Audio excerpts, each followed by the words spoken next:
aide. La femme est premièrement une aide. Maintenant, toi, ton aide là, ça veut dire quoi? Quand tu lis la Bible et que tu découvres qu'on dit aide, ça veut dire quoi? Aide. Si moi, je suis l'homme, elle est la femme, qu'elle doit m'aider, c'est-à-dire qu'on aide quelqu'un qui est faible. C'est pas ça? Répondez, parce que c'est un enseignement. Je ne suis pas en train de faire une prédication. On aide quelqu'un qui est faible. On aide quelqu'un qui est dans le bœuf. On aide quelqu'un qui a besoin de ses coups. On aide quelqu'un qui a besoin de sous. Ah. Donc toi, tu es tellement fort que la femme là, tu n'as pas besoin d'elle.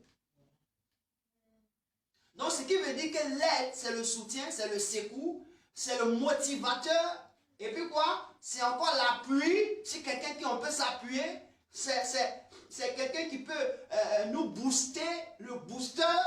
Ou bien, la femme, elle joue, elle incarne son aide là, c'est ça. Elle peut te booster. Fatiguée, elle peut te booster. Endormie, elle peut te réveiller. C'est-à-dire que c'est l'aide. Quand on dit l'aide, est-ce que vous comprenez? C'est l'aide qui est là, le secours. Celle qui apporte le secours. Celle qui vient en aide, c'est-à-dire une personne qui soutient, qui est un motivateur. Bon, écoute-moi. Si toi, dans ton ministère, tu n'as pas besoin de motivateur, tu n'as pas besoin de soutien, tu n'as pas besoin de secours, tu as fait quoi? Dieu a dit le secours.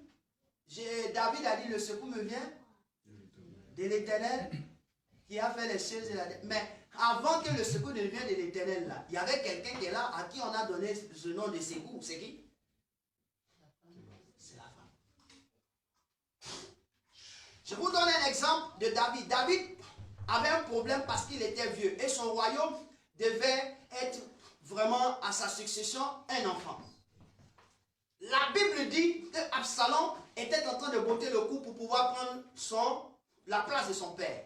Il y a une femme qui s'est levée, elle est la mère de Salomon, qui a dit à son mari, tu as dit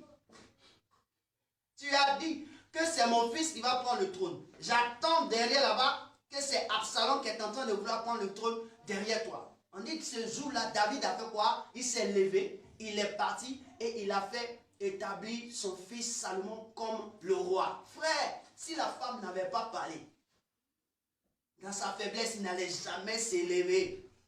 Alléluia. Amen. Elle est un secours. Elle est un motivateur. Donc tu ne peux pas prendre l'aide comme n'importe quoi. Tu ne peux pas prendre l'aide comme n'importe qui. Et puis toi-même, si tu ne sais pas que tu es un motivateur, c'est grave. Tu es le secours de l'homme. En un mot, tu es un consolateur. Parce que si tu dois secourir une personne, c'est que la personne n'a pas les capacités. C'est comme toi, tu es le remède de sa fatigue ou le remède de ses imperfections. Alléluia. Amen. Donc, une femme remède des imperfections de l'homme. Imagine-toi si elle n'est pas là. Mais tout est gâté. Tout est fini. Donc, je veux parler de l'aide. Quand je déclare de l'aide, je parle de l'aide, je veux aussi faire l'allusion dans le cas de la vie. Quand une personne est votre aide, elle est une personne très importante. C'est pas ça? Quand tu dis, ah, c'est à cause de lui là, ici, là. C'est à cause de lui là. Sans lui là, sans lui là. Le jour, il quitte là. Ou bien le jouet quitte là. C'est là, tu comprends qu'elle était très, très importante. Parce que tu ne vas pas trouver quelqu'un comme ça pour venir t'aider. Personne ne le fera. Ils ont parlé dans ton affaire, maintenant il n'est plus. On voit ce qui va arriver. Alléluia. Amen.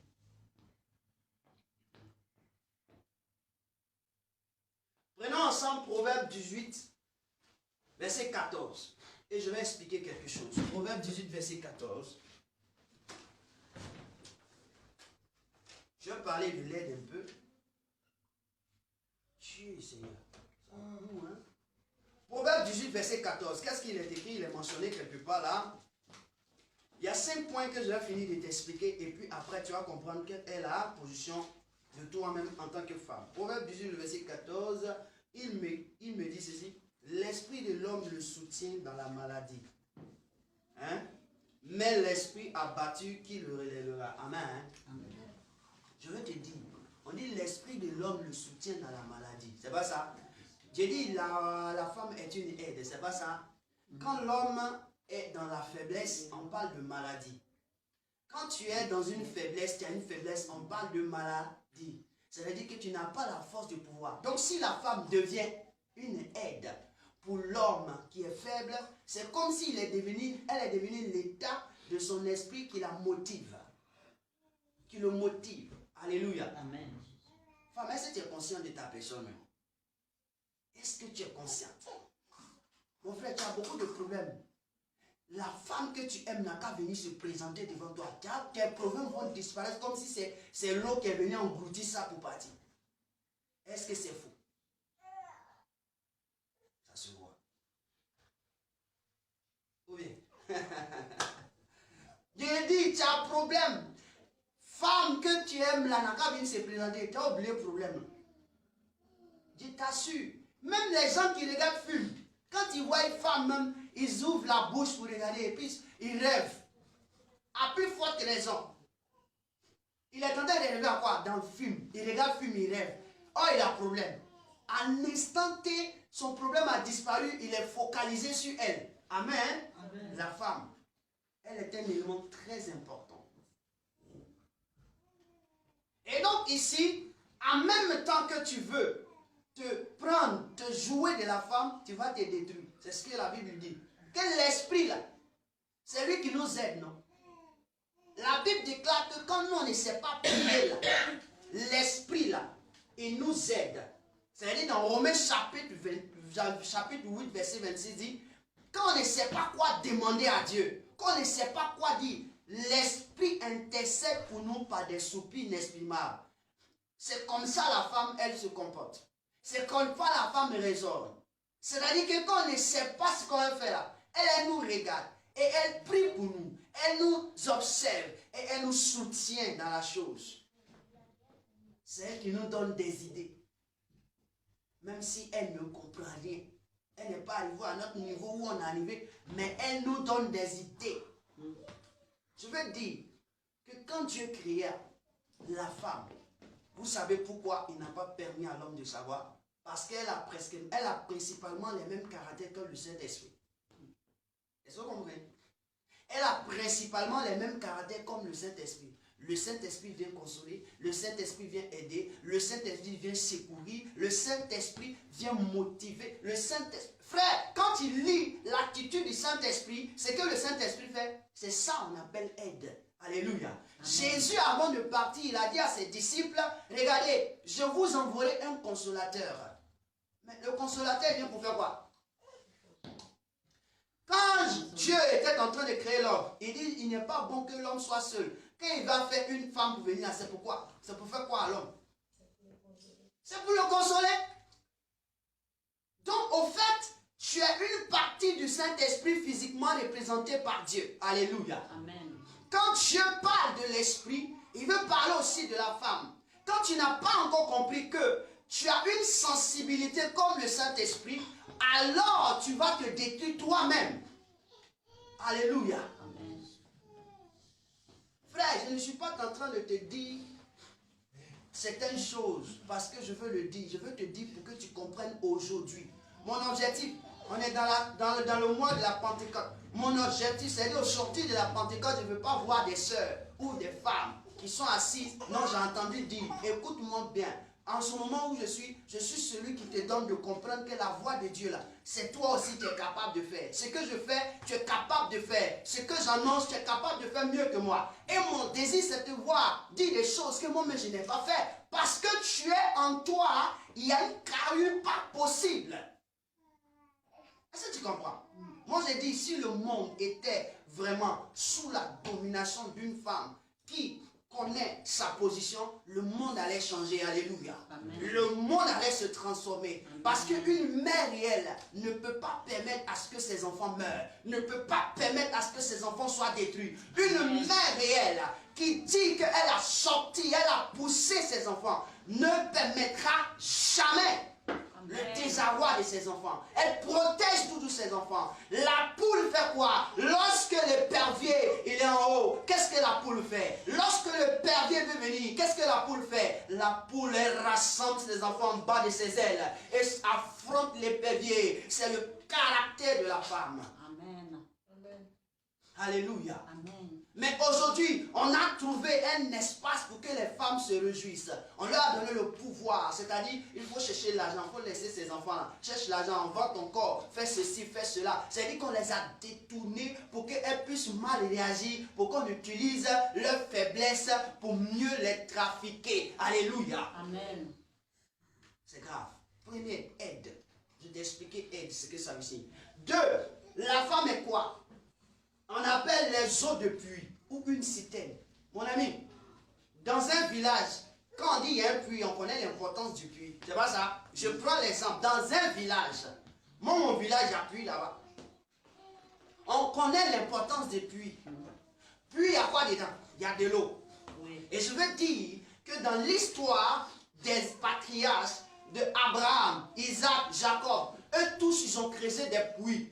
Alléluia. Amen. Ils ont creusé des puits parce qu'ils savent que c'est là-bas il faut trouver, il y a de l'eau, il y a de la vie. Mon ami, le puits a une profondeur. La femme est égale à un puits. C'est-à-dire qu'en elle se trouve des eaux. Quand tu entres, tu bois, tu es rassasié. Amen. La Bible dit dans Proverbes chapitre 5, verset 15 quoi? Lisons. Proverbes chapitre 5, verset 15. Et je vous donne aussi Cantique des Cantiques chapitre 4, verset 12 et 15. Alléluia. Amen. Proverbes chapitre, c'est la fin, prends-moi ça. Et puis Cantique des Cantiques, je vais lire ça rapidement. Proverbes chapitre 5, verset 15. Proverbes chapitre 5, verset 15. Lis. Proverbe chapitre 5, le verset 15, il est écrit. Chapitre 5. Verset 15. Bois les eaux de ta citerne, les eaux qui sortent de ton puits. Amen. Bois les eaux de ta citerne, les eaux qui sortent de ton puits. Cantique des Cantiques dit quoi? Qui l'a vu? Qui a trouvé? Au chapitre 4, verset 12 dit ceci.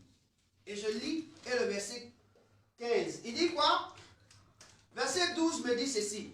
Tu es un jardin fermé, ma soeur, ma fiancée, une source fermée, une fontaine scellée. Le verset 15 dit, une fontaine des jardins, une source d'eau vive, des ruisseaux du Liban. Amen. Amen. On parle de qui la sœur? C'est une femme. C'est pas ça? On parle d'une femme. On dit c'est quoi? Elle est quoi? On dit la femme est une source d'eau. Amen. Amen. Elle est une citerne. Elle est une fontaine. Bon, la fontaine, c'est une citerne dans laquelle se trouve de l'eau. Amen. Amen. Et donc, une femme qui a en elle de l'eau vive, c'est-à-dire qui produit la vie, comment est-ce que tu peux mépriser la vie? Ce qui va te produire la vie. Quand tu as soif, tu fais quoi? Mais on dirait que les gens n'ont pas soif. C'est-à-dire que quand les gens ils parlent là, on dirait qu'ils n'ont jamais eu soif. Quand les gens parlent de la femme, on dirait qu'ils n'ont jamais connu la soif. Parce qu'ils n'ont pas connu l'importance du puits et de la citerne. Parce que si tu sais que dans une citerne, il y a de l'eau. Si tu sais que dans un puits, on trouve de l'eau. Ça, c'est seulement ce que je veux prendre. Hein. Parce que dans le puits, on peut trouver autre chose. Mais prends de l'eau seulement. La Bible déclare que l'eau est source de vie. Un homme a combien de pourcentage d'eau dans son corps?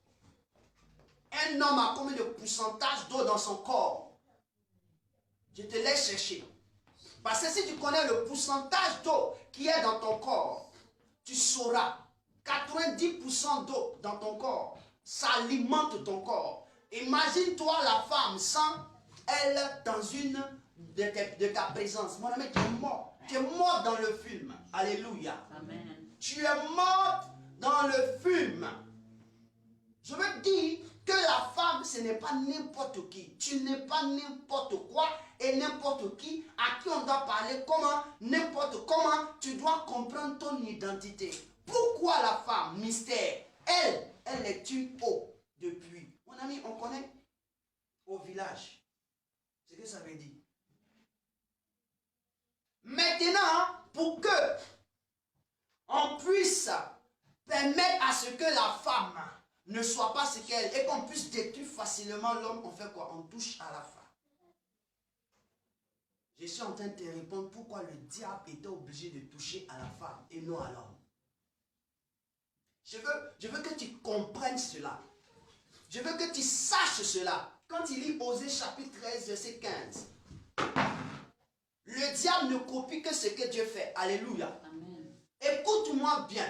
Le diable ne fait que la copie contraire de ce que Dieu fait. C'est sa mission à lui de pouvoir faire la copie contraire de ce que Dieu fait. Alléluia. Et donc quand il se retrouve dans le contraire de ce que Dieu fait, il agit avec cela. C'est pourquoi on peut dire plus tard que le diable et Dieu sont en accord. Je veux te faire savoir cela. Osée chapitre 13, verset 15. Lis-moi ça. Osée chapitre 13, verset 15. Qu'est-ce que ça dit? Ephraïm a beau être fertile au milieu de ses frères, le vent d'Orient viendra, le vent de... On dit quoi? Attends. Ephraïm a beau être fertile au milieu de quoi? De ses frères. Fertile, vous savez ce que ça veut dire? A beau avoir la gloire au milieu de ses frères. Allons-y. Le vent d'Orient viendra, le vent de l'Éternel s'élèvera du désert, desséchera ses sources, tarira ses fontaines, on pillera le trésor de tous les objets précieux. Amen. On dit quoi? Le vent de l'Orient, ça va venir, le vent de l'Éternel pour dessécher la quoi? La fontaine et va voler tous les biens. Amen. Cette parole-là, elle revient à la Genèse. Alléluia. Amen. Le serpent était l'animal le plus rusé de tous les champs. C'est pas quoi? De tous les champs. On n'a pas dit de tous les êtres vivants, on dit de tous les champs.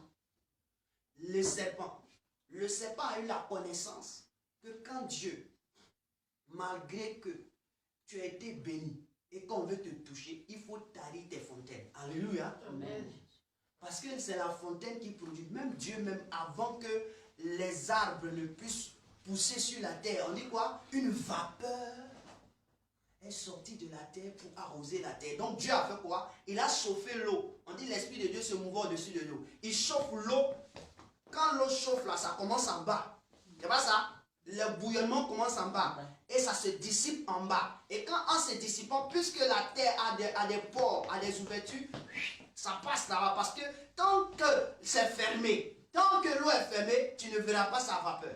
C'est pas ça? Mais ça va passer par là où il y a l'épaisseur. Et c'est la terre qui reçoit la vapeur. Et la vapeur l'arrose. Et là, le monsieur, on dit quoi? La terre produit. Ok. Ici, le diable a su que pour pouvoir toucher à la vie d'un homme, il faut tarir ce qu'on appelle sa fontaine. C'est qu'il faut toucher à sa fontaine. Il faut toucher à là où il y a sa vie. Il faut toucher à là où il y a sa force. Il faut toucher à là où il y a la personne qui lui donne la beauté. Alléluia. Amen. Et c'est la femme. Osée 13, 15 dit ça. Que c'est à cause de ça, dans le jardin, le diable n'a pas choisi l'homme. Parce que l'homme ne représente rien. Quand bien même qu'il était la personne que Dieu a mis premièrement sur la terre, mais il ne ressemble à rien. Il n'était pas le propriétaire. Au fait, ce n'était pas lui-même la personne. C'est-à-dire que lui, il vient en tant que garde-corps. Sinon, président, là, c'est derrière. Alléluia. Amen. Le diable est passé comme ça, et puis il dit, je vais toucher à la femme. Et puis, ce qui me fait mal, quand je lisais ce texte, on dit l'homme était à côté de la femme. Est-ce que tu comprends? Quand elle devait manger le fruit, là, quand la femme était à côté de l'homme, et puis en même temps, elle a eu la connaissance, elle est venue, on l'a touché. Mon frère, à côté de toi, on touche à ce qui est à côté de toi. Toi, tu es l'homme, tu dors. tu n'es pas en éveil. Parce que tu as vu à côté de toi, tu rêves. C'est-à-dire que lui, l'homme, il rêvait. Il rêvait à tout ce qu'il voyait de la femme. Il rêvait. En ce moment, elle, la femme, elle était en communication avec quelqu'un d'autre. Il n'a même pas su. Bam! Elle a fini de prendre la connaissance. Bam! Elle dit, mon frère, voici la connaissance qu'il y a eu. Prends ça, prends ça. Et puis lui aussi, bam! Et puis sur la tête, sa grosse tête là, bam! Et puis il a pris. Et puis il est content. Alléluia. J'ai dit, il faut lire la Bible.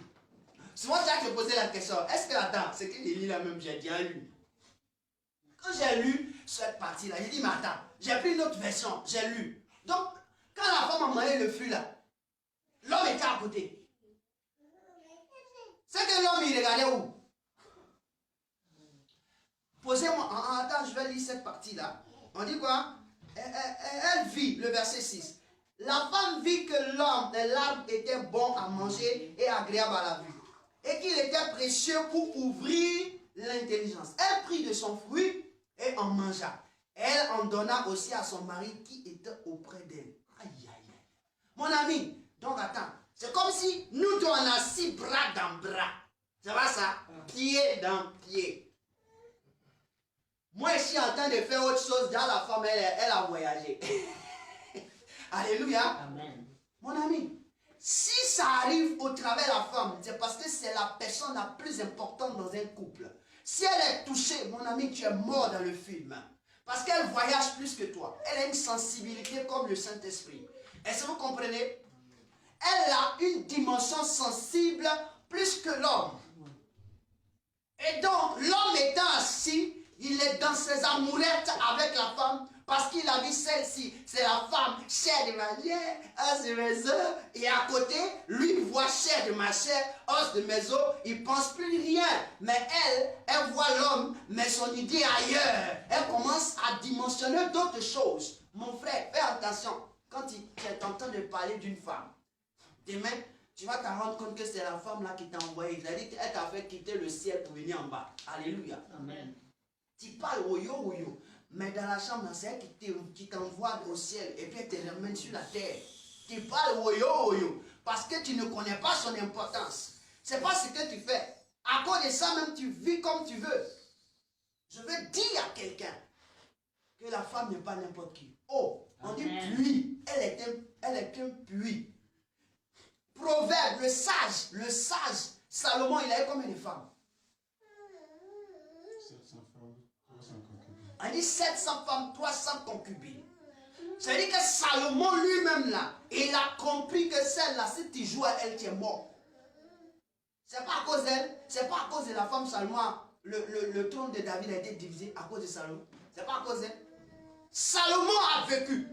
Donc toi, tu n'as pas encore vécu. Tu n'as rien encore compris. Tu n'as même pas fait 10, 4, 14, 20 pour dire que tu as fait son sang. On dit lui, il avait 700 femmes. C'est un guerrier. Les hommes d'avant, ce n'est pas n'importe qui. 700 femmes. Mon ami, pourquoi on dit que c'est ta femme? Ce n'est pas parce que tu as payé sa dot. C'est parce que tu t'es allié avec elle. Boum. Quand tu finis de payer dot, tu dois faire ce qu'on appelle alliance. Corps à corps. Donc, à vrai dire, Salomon a mangé 700 femmes. Après avoir, il a ajouté 300 concubines, il a mangé ça. Donc, c'était pour lui sa nourriture. Mon ami, c'est un vigoureux. C'est un homme puissant. Est-ce que ce n'était pas un noir même? Alléluia. Amen.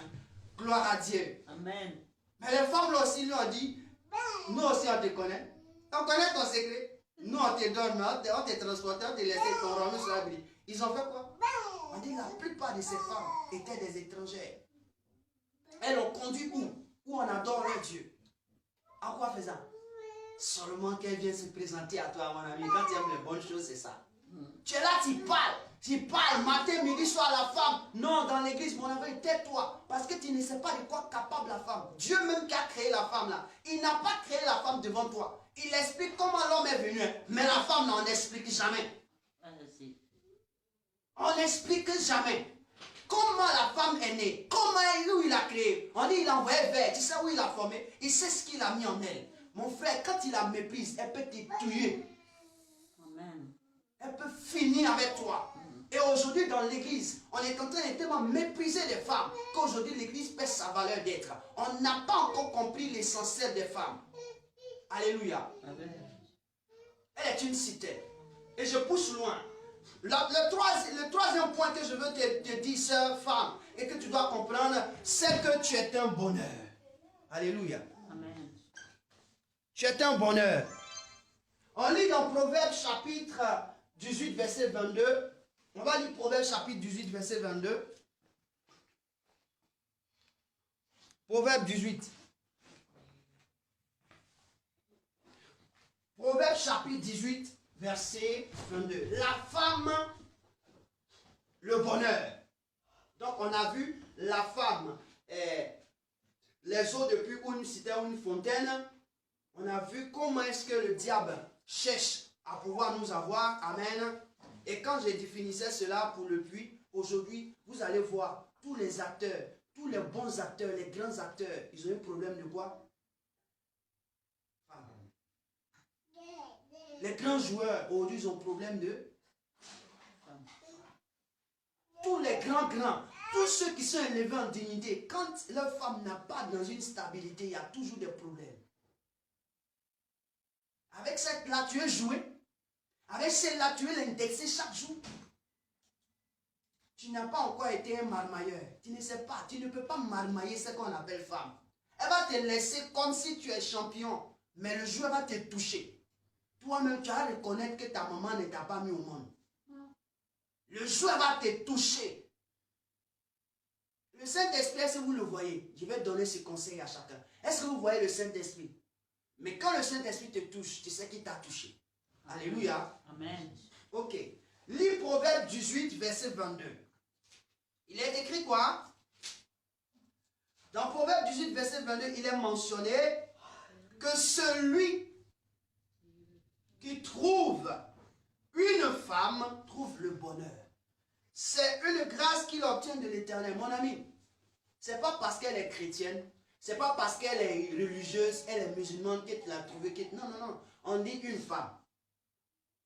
Une femme, c'est une personne mature, capable de s'allier à un homme. Amen. Amen. Toi-même, tu ne vois pas la femme. Elle n'est même pas, toi-même, tu ne sais même pas qu'elle est mature. Mais quand tu la vois déhancher comme ça, là, tu dis, c'est quel bon morceau ça là. C'est pas ça? C'est la fin. C'est ça. Il y a un bon morceau qui passe là. Mamma mia. Ah, toi-même, tu es réjoui. Tu ne sais pas si elle est mature. Mais quand tu vois déhancher, toi-même, tu exprimes. Alléluia. Amen.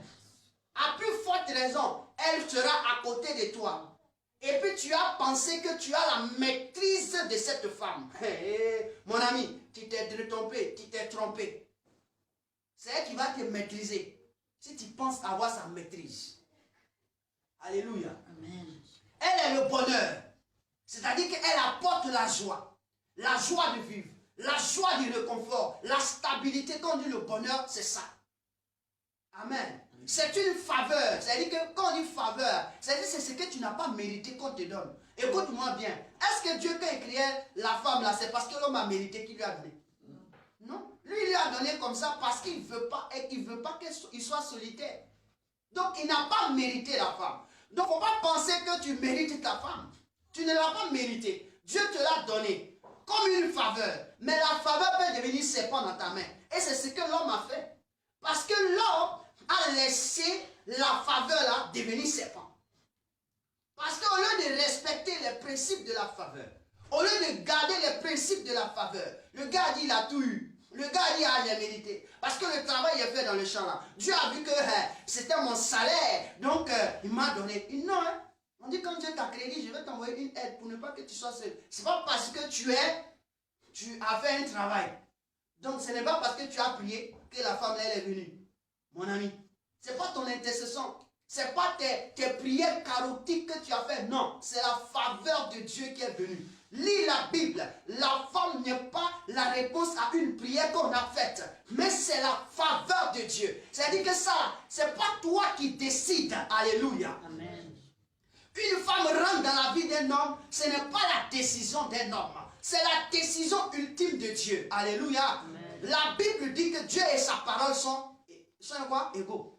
Amen. Donc quand Dieu t'envoie une femme, ce n'est pas toi qui l'as cherché.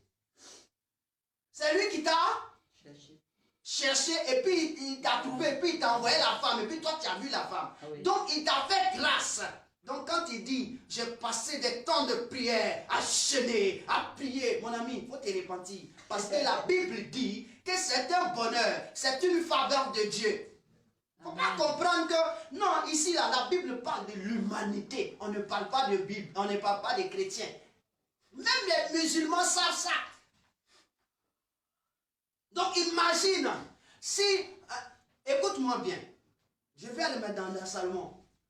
Les femmes qu'a eu Salomon, qui l'a donné? Pourquoi tu dis c'est Dieu? Je dis c'est Dieu parce que c'est la grâce que Dieu fait à quelqu'un. Salomon ne cherchait pas l'argent.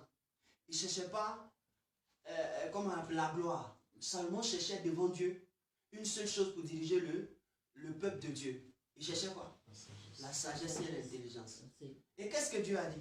Avec tout ce que tu viens de faire, et puis tu n'as pas demandé de tuer tes ennemis, de faire quoi que ce soit, je te donne tout. Je te donne la sagesse, je te donne tout ce que tu veux. Donc tout là, c'est illimité. Donc le fait qu'on a eu 300 concubines, 700, ça démontre illimité. Il a eu tout. Comprenez? Ce n'est pas lui-même qui a désiré. Quand la Bible te dit, c'est une faveur de l'Éternel, tu dis quoi? C'est une grâce de Dieu. Mon ami, qui mérite la faveur de Dieu? Dis-moi, qui mérite? Elle dit que moi-même là, celle qu'elle a, je ne la mérite pas. Si ce n'est pas Dieu qui me l'a donnée. Et puis en plus forte raison, puisque je ne connais pas sa personne, je dis non, moi, c'est moi, c'est moi, c'est moi, c'est moi. La femme que tu as dans ta maison, tu ne la mérites pas. Il faut que tu saches ça. Si tu es un croyant, tu es un chrétien, tu es un musulman, tu ne la mérites pas. Elle est écrit ici, il est écrit sur noir, noir sur blanc, que quoi? On dit quoi? C'est une grâce qu'il obtient de l'Éternel. Mon ami, il faut chercher grâce. Qu'est-ce que ça veut dire? Va chercher grâce. Même nous-mêmes pour aller au ciel, on dit c'est pas grâce qu'on s'en va. C'est la grâce qui a fait que Jésus est venu mourir à la croix pour nous. Mon ami, donc quand tu vois la femme là, il faut avoir peur. Quelqu'un qui est une grâce dans ta vie. Une grâce dans ta vie. Tu la négliges, tu lui parles mal, tu lui dis des bêtises. Et encore la nuit, tu viens te jouer au bébé à côté d'elle. Comment est-ce que tu peux maudire toi-même ta vie? Alléluia. Amen. Dehors, sur les réseaux sociaux, la femme est comme ça, elle doit faire comme non. Mais le soir, au moment où tout est silencieux, tu repars chez elle que tu viens de trafiquer. Alléluia. Amen. C'est une malédiction. Elle te maudit matin, midi et soir. La Bible dit, Dieu a dit à Caïn, ce n'est pas moi qui te maudis. La terre où tu as permis que le sang reçoive du sang là, c'est elle qui te maudit. Alors partout où tu vas passer là, elle est sous ton pied, non? Elle te maudit. Tout ce que tu vas planter ne va pas pousser. C'est elle qui te maudit. Mon ami, tu ne peux pas tuer sur une terre et puis penser que sur l'autre terre tu serais heureux. Maille. Tu ne peux pas parler mal d'une femme et puis penser que celle qui est dans ta maison, elle, tu serais heureux. Quand elle te donne sa vie, c'est comme si elle t'a maudit 3000 fois. La femme, je veux dire, c'est le bonheur de ta vie. La Bible déclare, il y a de bonheur qu'à donner, qu'à recevoir. Qui a donné? C'est ça. Quand on dit tu donnes, l'apôtre Paul a dit, il n'y a de bonheur qu'à donner, qu'à recevoir. Entre toi et la femme, qui donne? Je pose la question entre nous et la femme, qui donne? Qui donne? C'est l'homme qui donne. Mais il faut donner. Tu peux donner dans le vide. Qui donne? Tu vas comprendre. Alléluia. Il y a de bonheur. Quand on parle de bonheur, on parle de femme. qu'à donner et qu'à recevoir. C'est la femme qui donne. Le bonheur. On n'a jamais dit que l'homme est un bonheur. On dit c'est la femme qui est un bonheur. Donc quand il y a un bonheur quelque part, c'est elle. Qui donne? C'est elle. Si elle n'a pas donné, mon ami, tu es mort dans le film. Tu as monté au ciel, tu as dit une bête dans la maison. Alléluia. Amen. Quatrième point, la femme est la gloire de l'homme. C'est pas ce que la Bible dit. Je reviens. Quand la femme est la gloire, ça veut dire que quoi? C'est tout le règne, c'est toute la prééminence, c'est toute la révérence, le respect qu'on te donne à toi, l'homme là, c'est la femme. Amen. C'est-à-dire que tout ce que tu peux avoir comme gloire, comme honneur, comme splendeur, comme beauté, c'est la femme. Proverbe chapitre 31, à partir du verset 10, lis. La femme vertueuse, quand on parle d'elle là, on dit, quand son mari siège parmi le peuple là, on dit à cause de sa femme, il est